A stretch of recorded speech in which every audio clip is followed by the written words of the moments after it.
Hello and welcome to Cartoonist Kayfabe. My name is Jim Rugg. I'm Ed Piskor. And we are going to look at a special issue of The Incredible Hulk. Man, we're going to look at a lot of Hulks coming up, Ed. But we're going to start here. This is the first Liam Sharp takeover.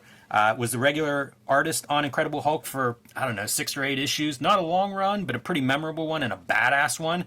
Following Gary Frank and following this Pantheon story. And this first issue is really interesting for a new artist to come on board because, it's an anniversary double-sized issue, but Gary Frank, the longtime penciler for this, maybe 2 years or so, he was the penciler on Incredible Hulk. This is his last issue, so you get half of it drawn by Gary Frank, and then you have your new penciler coming on board, Liam Sharp drawing the other half. Kind of a cool transition for bringing in a new artist. 1995, it looks like.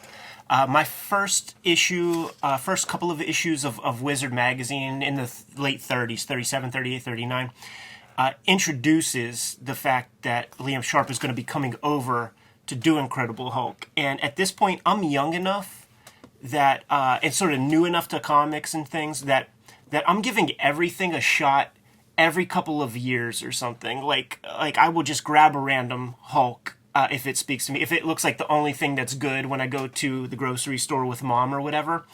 And I read Hulk comics when McFarlane was making them shits, man. So that Hulk spoke to me. I read comics when Jeff Purvis was making the Hulk comics. Those things spoke to me. I read the Del Keones. When Gary Frank comes on board, and it's the kind of soft-hearted, like Sulot head Hulk, and where he's softer and stuff, I liked the line work and the way that he drew, but the Hulk was corny to me. And I hated it. And it isn't Gary Frank. Obviously, like, you look at other books he's drawn, he's fine. That version of the Hulk, though, it's like Professor Hulk. Right. It's clean cut, his hair's combed and exactly. stuff. It's everything I'm not interested in. It's every other superhero book. I tried it. I tried it like 2 or 3 times where I just grabbed random like Gary Frank issues, and I'm like, what is this Hulk? But when I saw that promotional stuff in Wizard, where it was just one image with a bulging veined Incredible Hulk with Liam Sharp, who I recognized from Death's Head 2, yes, exactly. the X-Men issues that I got. I got this off the stand. I couldn't wait for this thing to come out. I hope it made it to Kmart. It made it to Kmart, and it was cool to be able to scoop up. I don't know what this cover is. Like, I guess that's a hologram. Yeah. It's really pretty cool. I feel like they did a lot of these different gimmick covers at this time period. This one's pretty good, and it's a good Hulk change image. But I really like this effect. I feel like it's a good application of what's often just a stupid gimmick. They perfected in Fatal Attractions. So, all right, man. Let's go through this and get a look. Interesting stuff happening here. I had cut out a Hulk by this point because this Pantheon storyline ran almost 4 years. And it's my least... Look, I just read 500 issues of the Hulk twice. Yeah. It's my least interesting storyline. And, Peter David, I have these ups and downs with because, 4 years of this storyline, and I did not like it at all. Did it build and really get to somewhere sexy? Is this the culmination of that 4-year arc? Because if it is, what a freaking popcorn fart, man. Yeah, I mean, it is, it is a build. It's exactly what you said, Ed. It is a build to this. This is like all the characters that we've been seeing are here and stuff. But the payoff it's like the rest of the story. I didn't follow any of these characters. I didn't care for any of this stuff. Within the issue, there's all this buildup. So a lot of people live in this, presumably Mount Olympus kind of analog place. There's families and whole society that lives here. So we need to evacuate because there's this impending threat that's coming. So many pages are spent with that. And by the way, the division with the art, it's not clean. Like there's 2 pages of Gary Frank with these enemies that come through, and it just shouldn't be. That's where you put the new guy in to you set things up for him. You lay down in the middle of the ring for Liam Sharp to come on board. So the transition is a little bit awkward with that even. Hulk, my favorite Marvel character, right? This is the least cool looking Hulk Could you make the Hulk look any worse? Yeah, it's pretty bad. It's pretty bad. You don't even, like, if you were looking at that original art page, you would not even know that that's the Hulk. No part of that costume is good. And also, this guy sucks, too. Like, with that floating head on that big metal body. It's really bad. Like, the Pantheon, the only reason I knew about these guys was from the Marvel Universe Series 3 cards. There was, like, a card of the Pantheon, and it's like, this doesn't even sound cool. This is your big bad guy. Exactly. This is who the Hulk is facing in this issue. This is your 4 years of build-up to this. Do better. It's inexplicable because, like, Peter David has some of my favorite moments in the Hulk, or Peter David moments, and somehow, like, this storyline just, and I'm sure there'll be you always get dissenting comments, but I can't defend this story. Like, it's just not interesting for years. In terms of story structure, it just writing, character breakdowns and stuff, they all have the same kind of Peter David-isms in terms of their quips and stuff like that. Even in scary and hairy moments, these guys will be making their Batman, Adam West fucking puns and shit. Peter David can't help himself. It's true.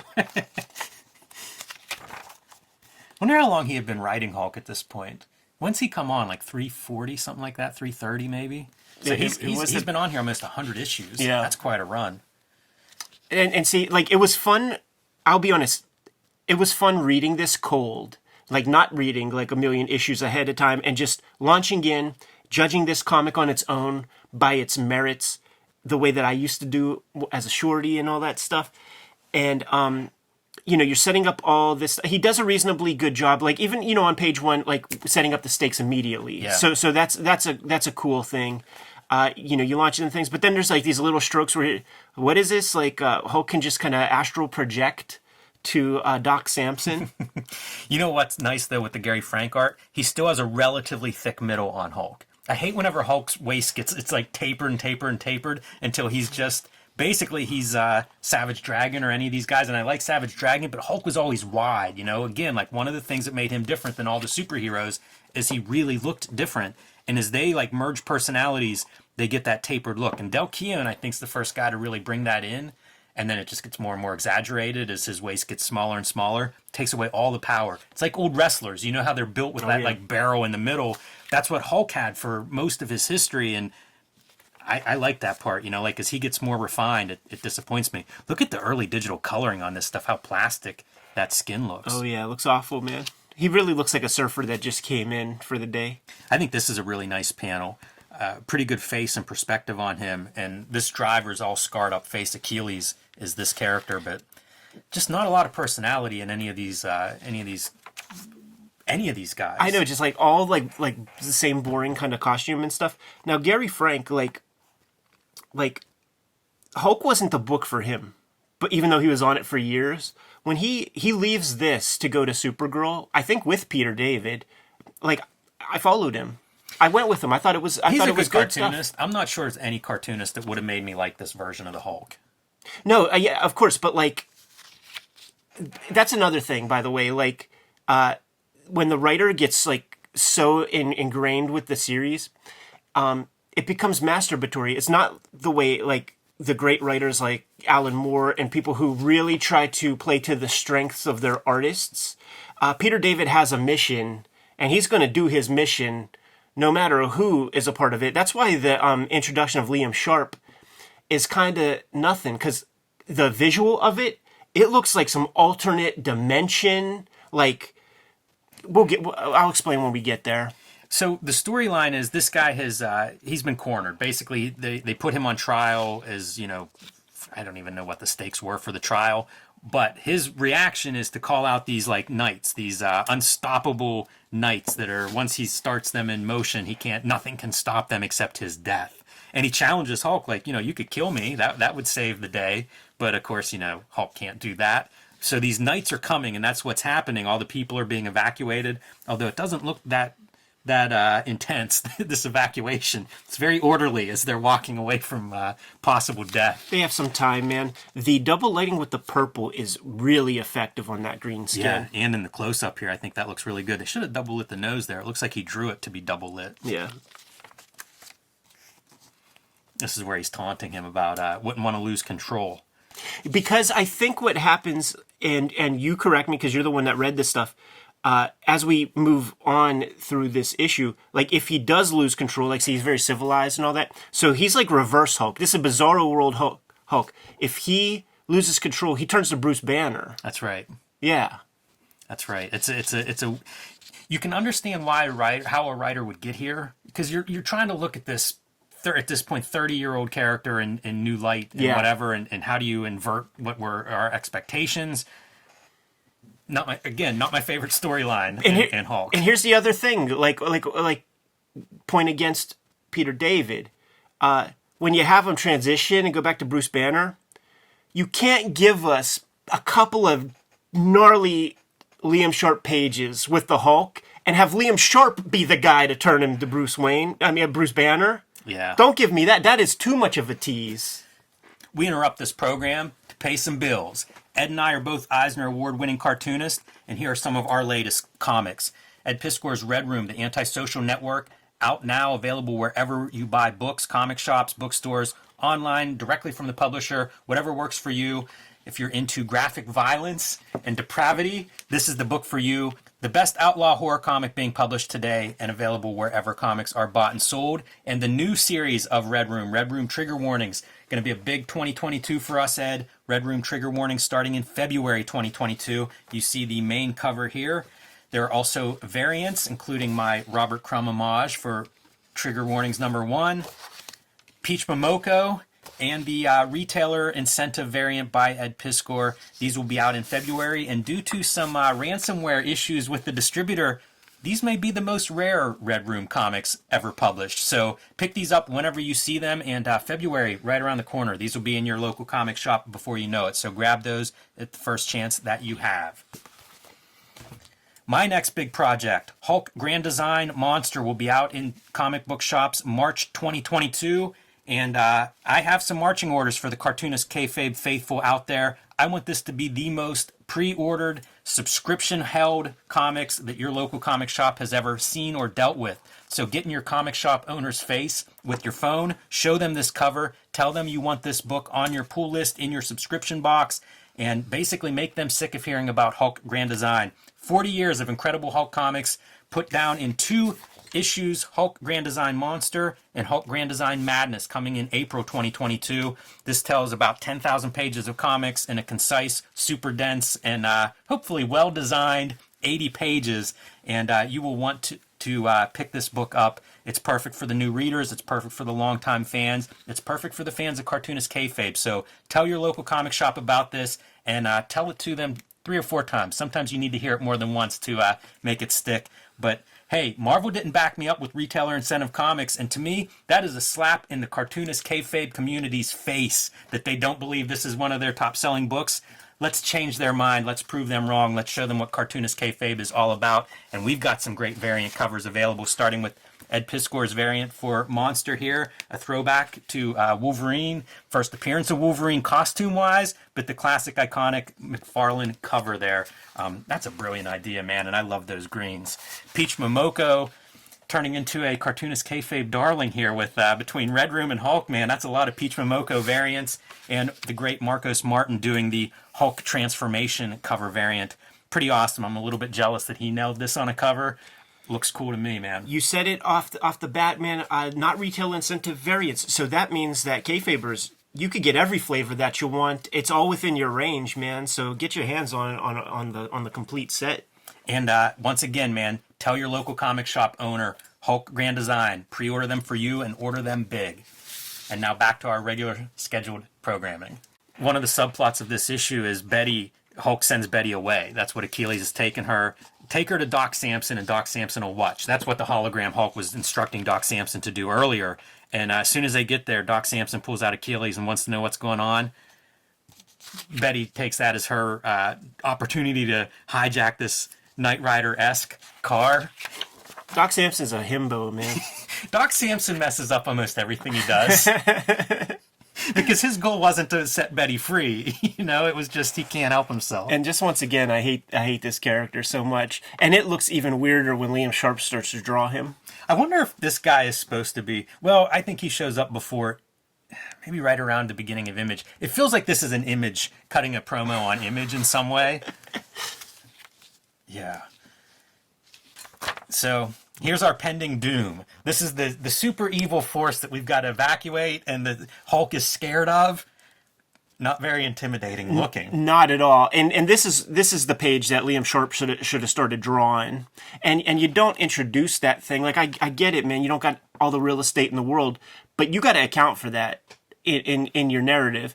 It's making me think that Peter David writes more detailed scripts or something, because there's like a lot to get in here. Because if this was visually plotted out, you know, this image would have to be big. It would have to have a lot of impact, and the artists would be prepared for that because they, you know, were sort of recruited to tell stories that way. You know, you have to have your Kirby dynamism in a moment like that. Even the character's reaction, like, there's no sense of, you know, the build up to this. We're on page 22. This is a comic book's worth of action has transpired up to this point, and it's all in anticipation of what these guys are going to do. Like, they're going to destroy the world, maybe. Who knows?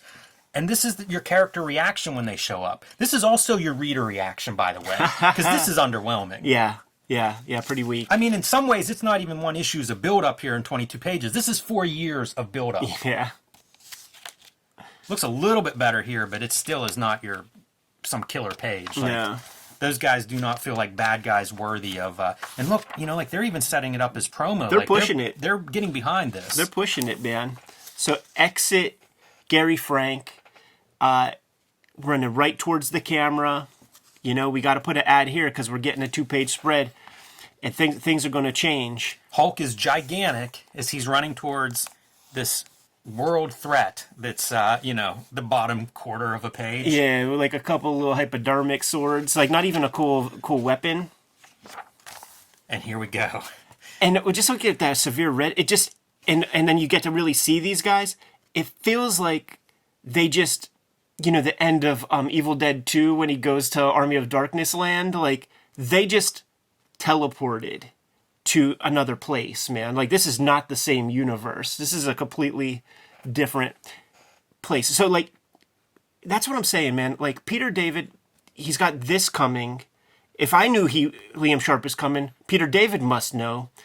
Fucking forget about, like, whatever the heck it was you were doing, because you got two very different looking artists.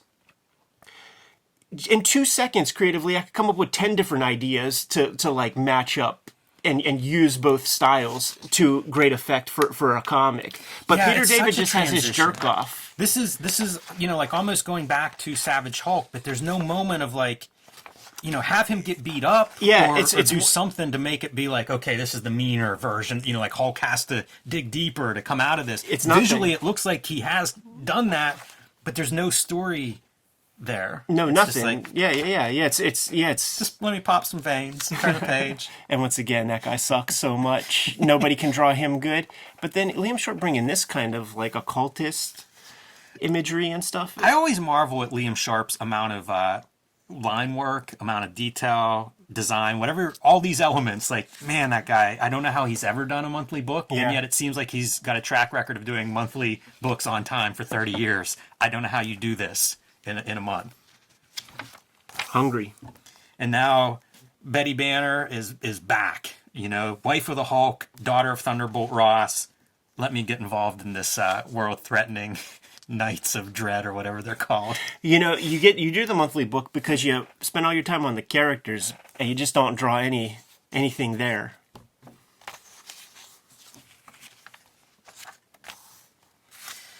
The you know, I guess what's supposed to be the big reveal is these knights are all fallen, like gods and people that are linked to the pantheon, and like this is her father who we saw die, I don't know, a year ago in an issue. So it's shocking that he's back, but When I see this stuff, fully on board. Yes, give me so much more of this.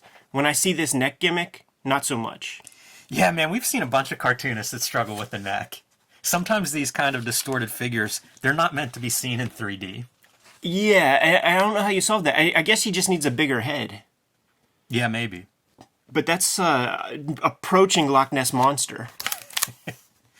That's pretty awesome. Yeah, you see, you give me 3 or 4 pages of this, and you're gonna make me make him turn into Bruce Banner. This feels like a Frazetta Death Dealer homage.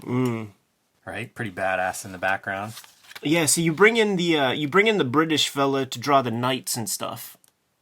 No, Gary Frank is British too. Is that right? I think so. Yeah, I think you're right. Look at those back muscles, man. Almost looks like veins running through his back. Oh yeah, for sure. And then you got the full figure, like female sexy bods and stuff. All right, so got to point this piece out too. This is the death of our bad guy. The guy 4 years in the making. Yeah. And that's it. Yes, it's so ridiculous. I had to go back and reread this for about time number 8 this week, where I'm like, wait a minute now, because what happens is the knights go away, and Hulk's like, oh, somebody must have killed him, and I'm like, wait, where did he die? Yep. 4 years.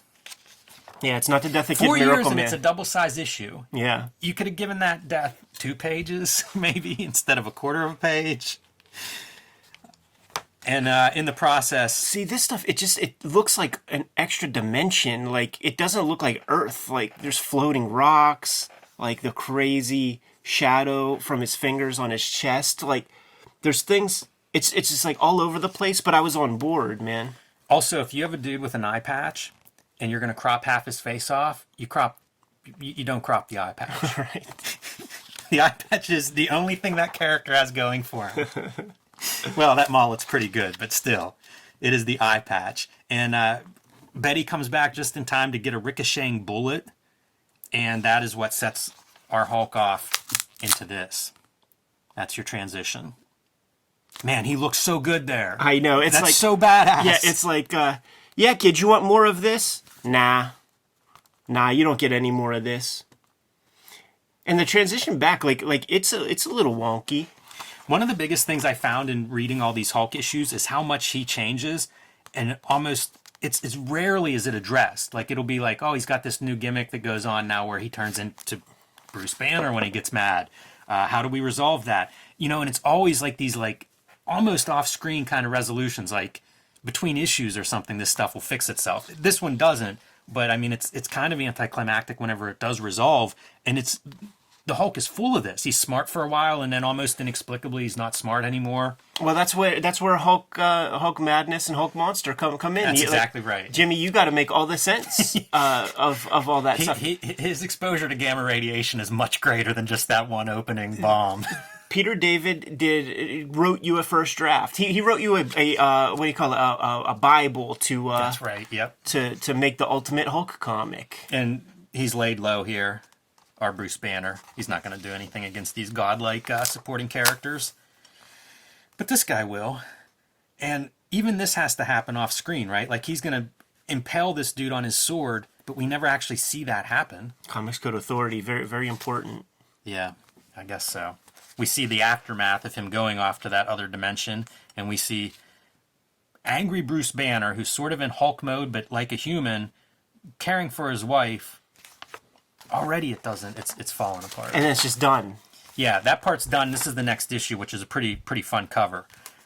And, it's an okay issue, but Liam Sharp is really an impressive artist to show up. And, you think of, like, the clean lines of Gary Frank, and then going back to this is your mid-'90s kind of perfect art for that time period. Totally. This is the stuff that's selling, although 95, I don't know what's selling, but, I mean, this is the stuff that the early 90s was defined by, so pretty exciting, I think, for longtime Hulk readers to come back to this. Shades of Del Keown, shades of Simon Bisley, shades of the Jim Lee kind of Scott Williams heavy inking style. That's the cool thing about Liam Sharp. Because of his British influence, being a 2000 AD, coming on board around the time that Biz came on board, he's playing around with that 90s style, but he's still bringing that British sensibility, and it just looks odd compared to when, Alex Saviuk starts to adopt the far apart crosshatch for Spectacular Spider-Man or whatever. Speaking of grand design, man, shades of Fantastic Four grand design here. A lot of panels. Gridding out. I love how this grid goes into his shirt. Yeah. Oh, yeah, you're right. It becomes like the repeat. But this is a lot of like setting up, this is the end of One Direction. The McFarlane joint. How about that? Yeah, man. And, basically this is a new chapter in Hulk. We're going to see them take off. Show the promo, Jimmy. Show the promo. This is it too, man. This is the main. Look at that. That's a really good cover, I think, for Liam Sharp. Abomination never looked better. Oh, that's the best Abomination ever. And like, I had no idea that Abomination existed before because, like, I'm still a little kid. I got this off the rack, like, at the Kmart or whatever. When I saw that, I'm like, yo, that's so sick. And then I remember in a Wizard magazine, it was, like, the best fights in Marvel Comics history. And it was, like, Gil Kane, Abomination versus Hulk. And it looked like two little Play-Doh figures. And I'm like, what is that? What is that? This is Hulk and this is Abomination. What are these little Play-Doh muscle-looking figures? When you look at that issue 425, doesn't it feel like we just got to get this Pantheon stuff out of the door so that we can let Liam Sharp be Liam Sharp and do what he does? And I will say this, like, Peter David does get on board and start setting it up because I'm back in. Yeah. You know, like, once you get to this point, it's like, all right, man, he's back on track. I think that story just got out of hand. This is the most Bisley-esque kind of Liam Sharp, I think, time period for him. Listen, man. Show the promo. Name withheld. How about that one, everybody? He's throwing it at name withheld, man. Oh, man. Name withheld. How do you respond? This is going undercover. This is going to be their disguise. It's a fun story, though. This is him in Florida. Read the one bubble, man. Yeah, this one. Read that shit. Come on. Last sentence. Anyone with brains will take one look and say, hey, it's the Hulk with the fin on his head. Ooh, shots. Throwing out shots. Comics were fun whenever creators were taking shots at each other in their books. Yeah, now they just do it on Twitter. You got to do the diss tape. Yeah, this was battling. 100% what this is. This page. This was eye-opening, though, man. I remember when this came out, and it was just like, ooh. Yeah. And like, you know, if you do a kayfabe fight, like you could sell some books, man. Yeah. You could sell some books. I like that he's sticking with the Hulk belt buckle. If you want to sell that undercover disguise, go with a different belt buckle there. Listen, man, that's a Hermes. It's designer goods. Pretty cool stuff, though. This is a real fun run, and man, Liam Sharp's a good artist for the Hulk. Fantastic, yeah. One of the great vein artists in modern mainstream comics. I like to imagine Eric Larson critiquing the fin. Like, yeah, they didn't get the fin right. Yeah, they didn't. Like it's so bare, like that. I imagine that they had the little gristle that holds that fin up and gives it the integrity, but it's probably editorial was like, that looks a little too close. And some fun character moment. Put it on Betty's head. See what she looks like with the dragon fin. Yeah, man. Just emasculate freaking Savage Dragon. Why don't you?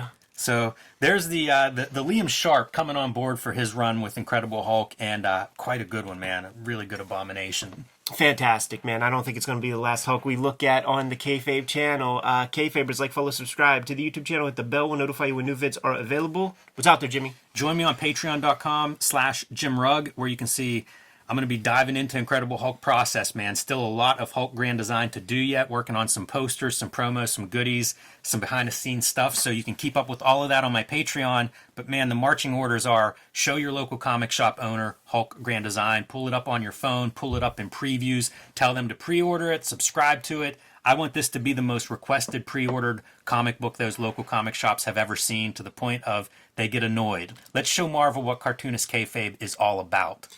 Red Room, the Antisocial Network, in stores today. Scoop that comic up ASAP, man. They're going quick. Got to thank all you guys for getting these comics as gifts for Christmas. I saw a lot of stories on Instagram, and I'm very much appreciative. The Cartoonists Christmas happens when we get that fourth quarter royalty check in March, Jimmy. So thank you guys very much for that. Red Room trigger warnings. Issue number 1 is going to be hitting the stands in February. Going to be coming out on a monthly basis. Same deal as before. Every issue completely self-contained. Get it put on your pull list. Scoop it up every month. You can get to our links by way of our link tree in the description below this video, including my Patreon, where you can read trigger warnings issues ahead of time. What else do we have out there, Jim? Subscribe to the Cartoonist Kayfabe e-newsletter at the links below this video. You can also find Cartoonist Kayfabe t-shirts and merchandise at the links below this video. Give them those marching orders, Jimmy. We're going to be on our way. Read more comics.